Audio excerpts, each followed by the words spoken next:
ஆண்டவராகிய இயேசு கிறிஸ்துவின் நாமத்தினாலே உங்களுக்கு வாழ்த்துதலையும் ஆசீர்வாதங்களையும் இந்த காலை வேளையிலே நான் தெரியப்படுத்துகிறேன். காலைதோறும் கர்த்தருடைய வார்த்தை என்ற இந்த பகுதியில் இன்றைய நாளில் ஆண்டவராகிய இயேசு ஏன் பலியானார், அவர் மரணத்தினால் நமக்கு என்ன பிரயோஜனம் என்று சொல்லி கவனித்து கொண்டிருக்கிறோம். எபிரேயர் புத்தகம் 2ஆம் அதிகாரம் 14-15 வசனங்கள். ஆதலால் பிள்ளைகள் மாமிசத்தையும் இரத்தத்தையும் உடையவர்களாக இருக்க, அவரும் அவர்களைப் போல மாமிசத்தையும் இரத்தத்தையும் உடையவரானார்.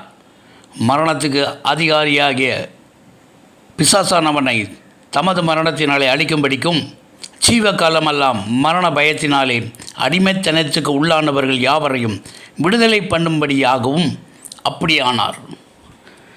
மரணத்துக்கு அதிகாரியாகிய பிசாசானவனை தமது மரணத்தினாலே அழிக்கும்படிக்காக இயேசு கிறிஸ்து சிலுவையிலே பலியானார்.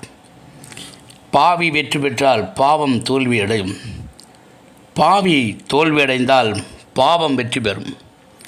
இயேசு தன்னுடைய மரணத்தினாலே நமக்கு ஒரு பலி செலுத்தினார். லேவியராகமம் 4ஆம் அதிகாரத்தில் பல பலிகளை அங்கே நாம் பார்க்க முடியும். மக்கள் தங்கள் பாவங்களினாலே தங்களுடைய வாழ்க்கை சுபிட்சத்தை இழந்து போனதினால் அவர்கள் பல பலிகளை செலுத்தினார்கள் என்று நாம் வேதத்தில் காண்கிறோம். தகன பலி, பாவ நிவாரண பலி, குற்ற நிவாரண பலி, போஜன பலி, பான பலி, சமாதான பலி. இயேசு கிறிஸ்துவானவர் நமக்காக பலி ஆனார். எபிரேயருடைய புத்தகம் 9ஆம் அதிகாரம் 22ஆம் வசனம்.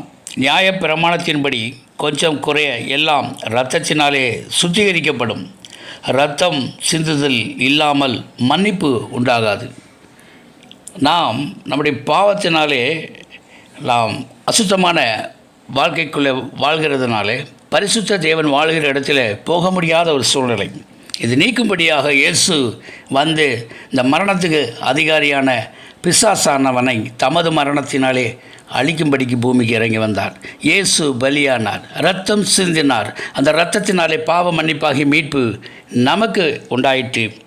வெள்ளாட்டுக்கடா, இளங்காலை இவைகளின் இரத்தத்தினாலே அல்ல, தம்முடைய சொந்த இரத்தத்தினாலும் ஒரே தர மகா பரிசுத்த ஸ்தலத்திலே பிரவேசித்து நித்திய மீட்பை உண்டு பண்ணினார்.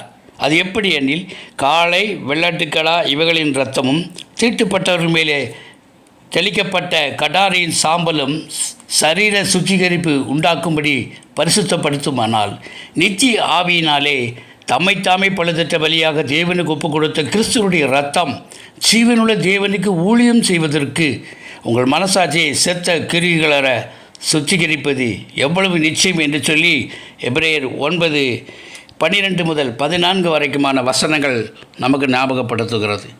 இந்த நாளிலே இயேசு கிறிஸ்துவின் இரத்தம் 1 யோவான் 1ஆம் அதிகாரம் 7ஆம் வசனம். இயேசு கிறிஸ்துவின் இரத்தம் சகல பாவங்களை நீக்கி நம்மை சுத்திகரிக்கிறது என்று சொல்லியிருக்கிறார். இயேசு கிறிஸ்துடைய பலி நம்மை அந்தகாரத்தினின்று தம்முடைய ஆச்சரியமான ஒளியிடத்துக்கு வரவழைத்தவருடைய புண்ணியங்களை அறிவிக்கும்படிக்கு தெரிந்து கொள்ளப்பட்ட சந்ததியாயும் ராஜரீகமான ஆசாரிய கூட்டமாயும் பரிசுத்த ஜாதியாயும் அவருக்கு சொந்தமான ஜனமாயும் இருக்கிறீர்கள் என்று சொல்லி 1 பேதுரு 2:9 சொல்லுகிறது. ஒரு தகுதியை ஏற்படுத்துகிறது தேவனுடைய பலி. முதலாவது நம்முடைய பாவங்களை மன்னிக்கிறது, ஊழியம் செய்ய ஒரு தகுதி உண்டாக்குறது. மூன்றாவதாக ஆவிக்குரிய வாழ்க்கையை நடத்த பலமும் வல்லமையையும் சக்தியையும் அது கொடுக்கக்கூடியதாக இருக்கிறது. எபிரேயர் 12:3-4 சொல்லுகிறது. ஆகையால் நீங்கள் இளைப்புள்ளவர்களாய் உங்கள் ஆத்துமாக்களில் சோர்ந்து போகாதபடிக்கு தமக்கு விரோதமாக பாவிகளால் செய்யப்பட்ட இவ்விதமான விபரீதங்களை சகித்த அவரையே நினைத்து கொள்ளுங்கள். பாவத்துக்கு விரோதமாக போராடுகிறதில் இரத்தம் சிந்தப்படத்தக்கதாக நீங்கள் இன்னும் எதிர்த்து நிற்கவில்லையே என்று சொல்லி அந்த வசனங்கள் சொல்லுகிறோம். சிலுவையிலே பலியானது நிமித்தம் அந்த சிலுவையை பற்றிய உபதேசம் கெட்டுப்போகிறவர்களுக்கு பைத்தியமாக இருக்கிறது.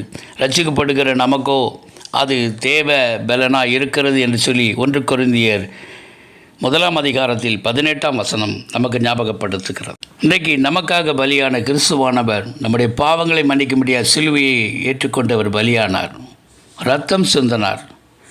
இயேசு கிறிஸ்துடைய அந்த இரத்தம் என்னும் மரண பயத்திலிருந்து நம்மை விடுதலை ஆக்குகிறது.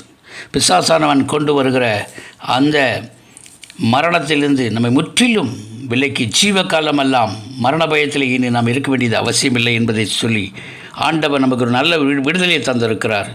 அவரை நாம் கொண்டாடுவோம், அவருடைய நாமத்தை மகிமைப்படுத்துவோம், இயேசுவின் நாமத்தை நாம் எப்பொழுதும் உயர்த்துவோம். நாமும் நம்முடைய குடும்பமும் ஆசீர்வாதமாக தேவ வருகை மட்டுமாக தேவ அழைப்பிலே நாம் அங்கே பங்கு உள்ளவர்களாக மாற நாம் கர்த்தரையே ஸ்தோத்தரிப்போம். கர்த்தர் தாமே உங்களை ஆசீர்வதிப்பாராக. God bless you. God bless you.